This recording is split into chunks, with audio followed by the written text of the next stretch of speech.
আওয়ামী লীগ খুব শিগগিরই চারদিক থেকে আজান দেওয়া শুরু করবে, অর্থাৎ আহ্বান দেওয়া শুরু করবে, তারা রাজপথে নামা শুরু করবে।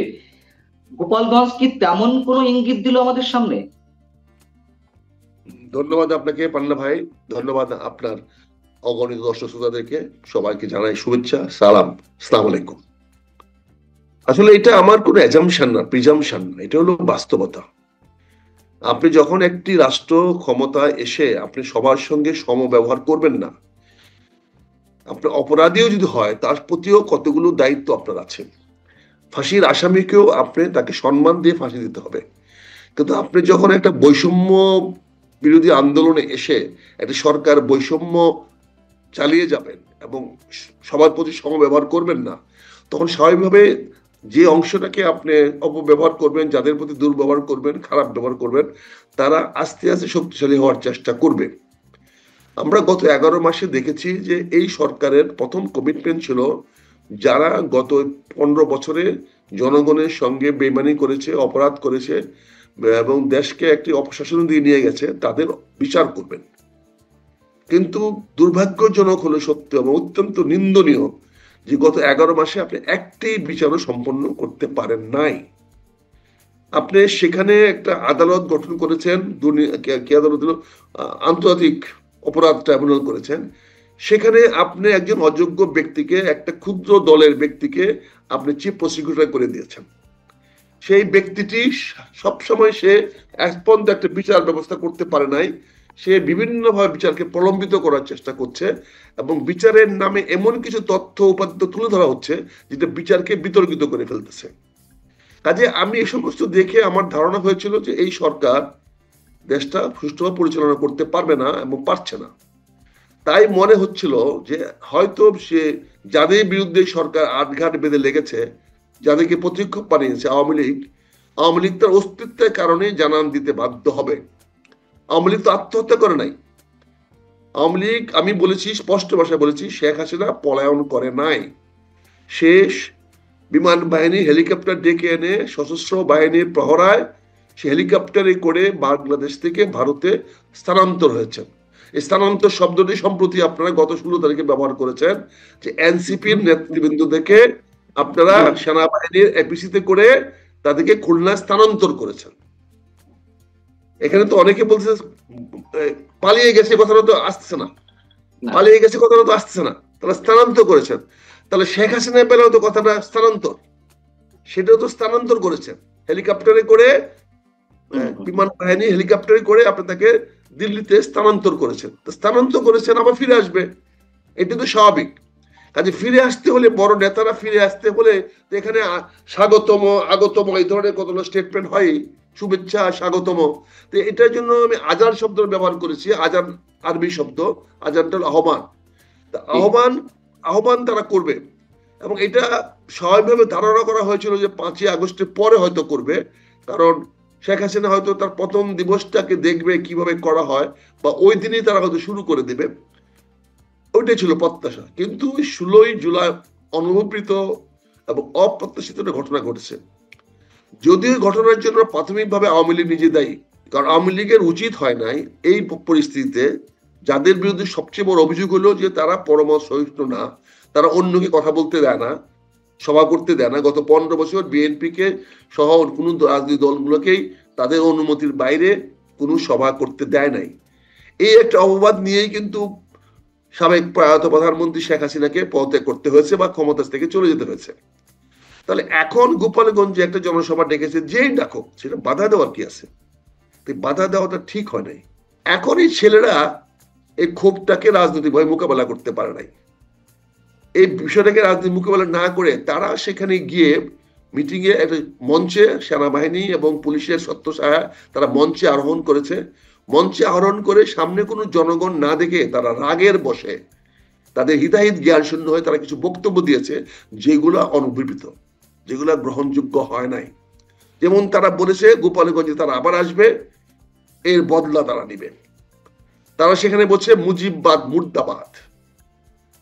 এটা মুজিবের বাড়িতে দাঁড়িয়ে গোপালগঞ্জে মাটি দাঁড়িয়ে মুর্দাবাদ করবে, আর তাদেরকে যে মুর্দাবাদ করে দেওয়া হয় নাই, এটাই তো তাদের ভাগ্য, চরম ভাগ্য। এবং আমি গোপালগঞ্জবাসীকে যেন অভিনন্দন জানাই, ধন্যবাদ জানাই। প্রাথমিকভাবে আওয়ামী লীগকে যেমন দোষারোপ করছি, তারা কাজটা ঠিক করে নাই, ঠিক একইভাবে বা তার ডাবল সুরে বলছি, গোপালগঞ্জের বাসী বাংলাদেশের জনগণের ইজ্জত রেখেছে, সম্মান রেখেছে, এই দেশের বিপ্লবী মানুষের ধারাবাহিকতা অব্যাহত রেখেছে। বাংলাদেশের মাটিতে বসে একটা জেলাবাসীকে থ্রেট করা হবে, জেলার মানুষকে দেখে নেওয়া হবে, তাদেরকে সবাই আওয়ামী লীগ বিএনপি আওয়ামী লীগ বানিয়ে ফেলবে, এটা মেনে নেয় না যা গোপালগঞ্জবাসী। যেটা আমি তাদের অভিনন্দন জানাই, তারা সঠিক কাজটি করেছে। এবং তারা যে ধৈর্য ধরে তাদেরকে যে শেষ করে দেয় না, এটাও আল্লাহকে শুকরিয়া, আরো বড় কিছু হয়ে যেতে পারতো। তবে গোপালগঞ্জবাসী যে কাজটা করেছে অভিনন্দনযোগ্য, এবং কাজটি ভালো করেছে বলে আজকে লাগাতার হরতাল হচ্ছে, লাগাতার কারফিউ দেওয়া হচ্ছে। লাগাতার কারফিউ দেওয়ার মানে হলো যে জনগণ ফুঁসে উঠেছে, জনগণকে দমন করা যাচ্ছে না, জনগণ সামনে এগিয়ে আসছে। কোন বিচ্ছিন্ন গোষ্ঠী, আওয়ামী লীগ বা কোন রাজনৈতিক দলের বিরুদ্ধে কোনো কারফিউ হয় না। কারফিউ হয় যখন জনগণ বেরিয়ে আসে, যখন জনগণ ব্যাপক হারে বেরিয়ে আসে তখন এটা কারফিউ হয়। এবং এখানে যেটা হয়েছে আজকে, এই কারফিউ প্রলম্বিত করার মধ্যে দিয়ে প্রমাণিত হয়েছে যে গোপালগঞ্জবাসী ঐক্যবদ্ধ, এবং তারা যে কাজটি করেছে সেই কাজটি তারা সবাই মিলে করেছে, এবং তারা এখনো নরম হয় নাই, এখনো থেমে যায় নাই। আগুন জ্বলছে, আগুন হয়তো সারা বাংলাদেশে ছড়ায় যেতে পারে। তারপরে যে সমস্ত বক্তব্য দেওয়া হয়েছে, এই বক্তব্য গ্রহণযোগ্য নয়। এনসিপির ছেলেরা এটা রাজনৈতিক সুলভ আচরণ করে নাই। তারা কিন্তু মঞ্চে দাঁড়িয়ে আহ্বান জানাতে পারতো গোপালগঞ্জবাসীর কাছে যে আমরা আসছি আপনাদের কাছে। আমরা জানি এটা শেখ হাসিনার জন্মভূমি, আমরা জানি এটা জাতির পিতা না বলেন শেখ মুজিবুর জন্মভূমি। আমরা এখানে আসছি আমাদের কথা বলার জন্য। আমাদের জনগণের বাকি 63টা জেলার প্রতি গোপালগঞ্জের মানুষ ভালো ব্যবহার করে নাই। আপনাদের কাছে আসছি কথাটা বলতে, বিচার নিয়ে আসছি আপনাদের কাছে, বিচার নিয়ে আসছি। এই কথাটা বললে কিন্তু জনগণ উত্তেজিত হতো না, জনগণের মধ্যে রাগ দেখা হতো না। ওই জায়গাটিতে আমার প্রশ্ন, যে কারোরই বাংলাদেশের গণতান্ত্রিক অবস্থা যদি থেকে থাকে, সেখানে যে কারোরই যে কোনো স্থানে যে কোনো সময় সমাবেশ করার অধিকার আছে শান্তিপূর্ণ উপায়ে। আপনি বলছেন যে গোপালগঞ্জের বা আওয়ামী লীগ ছাত্রলীগ যারা নিষিদ্ধ ঘোষিত, তাদের এই কাজটি করা ঠিক হয়নি, আমরাও নিন্দা জানাই। এ ধরনের হামলা কোন অবস্থাতে আমরা সমর্থন করি না, কিন্তু তাদেরকে দায়িত্ব করছি। কিন্তু প্রাথমিকভাবে আসলে কারা দায়ী? যেহেতু 16ই জুলাই আবু সাইদের হত্যাকাণ্ড ঘটানো হয়েছিল, সেই 16ই জুলাইকে টার্গেট করে গোপালগঞ্জে যাওয়া, এটি একটা ডিজাইনের অংশ কিনা? এবং সব জায়গাতে যখন পদযাত্রা উল্লেখ করা হলো, জুলাই পদযাত্রা, সেখানে বলা হলো মার্চ টু গোপালগঞ্জ, এবং ফেসবুকে ঘোষণা দেওয়া হলো যে আপনারা ধূমকেতুর মতো ফিরে আসুন, ছুটে আসুন। এইগুলো আগে থেকে এক ধরনের উস্কানি সৃষ্টি করা হয়েছিল কিনা? এবং যেই বিতর্কটি গত কয়েক মাস ধরে চলছে, বঙ্গবন্ধু 32 নম্বর বাড়িটি গুড়িয়ে দেওয়ার পরে টুঙ্গিপাড়া তার সমাধি স্থানে হামলা হতে পারে, এই সবকিছু মিলে তাদের মধ্যে একটা উত্তেজনা সৃষ্টি করা হয়েছে কিনা? কোনটা আসলে প্রাথমিকভাবে সৃষ্টি হয়েছে? এখানে উত্তেজনা সৃষ্টি করার নামে তো রাজনীতি। এখানে এনসিপি উত্তেজনাকর বক্তব্য দিবে, উস্কানিমূলক বক্তব্য দিবে, এটি রাজনৈতিক, এবং প্রতিপক্ষ সেটার জবাবও রাজনৈতিক ভাবে দিবে, এবং যে সীমা অতিক্রম করবে সেই পরাজিত হবে। এখানে যদি এই বক্তব্যের উস্কানিতে যদি গোপালগঞ্জবাসী পা না দিত, তাহলে গোপালগঞ্জবাসী জ্বলে ওঠার সুযোগ হতো না। আমি তো মনে করি আওয়ামী লীগের জন্য যে উপকারটা করে দিয়েছেন, এনসিপি যে উস্কানিমূলক বক্তব্য দিয়ে যে করেছে, এটা আওয়ামী লীগ বোধ আরো 20 বছর আন্দোলন করতে পারতো না। যে স্টার্টটা করে দিয়েছে, যে শুরুটা করে দিয়েছে। তবে আমি ব্যক্তিগতভাবে মনে করি পুরো ঘটনার জন্য একজন ব্যক্তি দায়ী। শুনতে খারাপ লাগতে পারে, একটি মাত্র ব্যক্তি দায়ী, সেদিন আমাদের প্রধান উপদেষ্টা ডক্টর মোহাম্মদ ইউনূস। ওনার চরম ব্যর্থতা, সিদ্ধান্তহীনতা এবং জনগণকে সঠিক পথে পরিচালিত করার ব্যর্থতার কারণে এই ঘটনাটা ঘটেছে। উনি স্পষ্ট করে, উনি জানা উচিত ছিল গোপালগঞ্জে কি ঘটতে পারে। উনি যদি বলেন আমি জানতাম না, তাহলে এটা ওনারই ব্যর্থতা। উনি কেন জানলেন না? আর উনি যদি জেনে থাকেন, তাহলে এই ছাত্রদেরকে কেন নিরাপত্তা না দিয়ে, নিরাপত্তা নিশ্চিত না করে সেখানে পাঠিয়ে দিলেন? যদি আজকে কারো ভিতরে যদি আঘাত হইতো, যদি একটা ছেলে মারা যেত, আজকে বাংলাদেশটা কিভাবে সামলাতেন আপনি? আজকে নাহিদ, হাসনাত, সার্জিস, আক্তার বা এদের যে কোনো একটা মেয়ে বা ছেলের গায়ে যদি হাত পড়তো বা তারা যদি আহত বা নিহত হইতো, তাহলে আজকে বাংলাদেশটাকে আপনি কিভাবে সামলাতেন?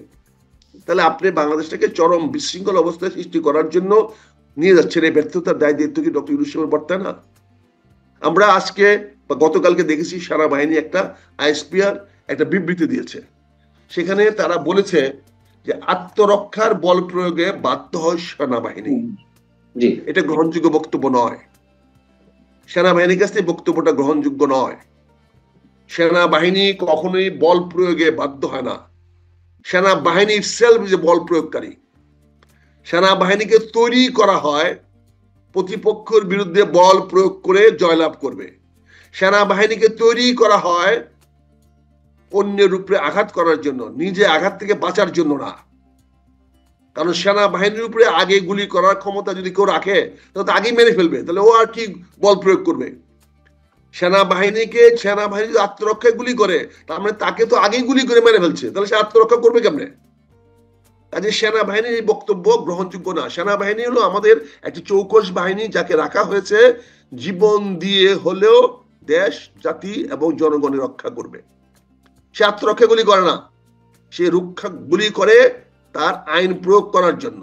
সে হত্যা করে যারাই আইন প্রয়োগ করতে বাধা দেয় তাদের হত্যা কোনো অনিয়ম না।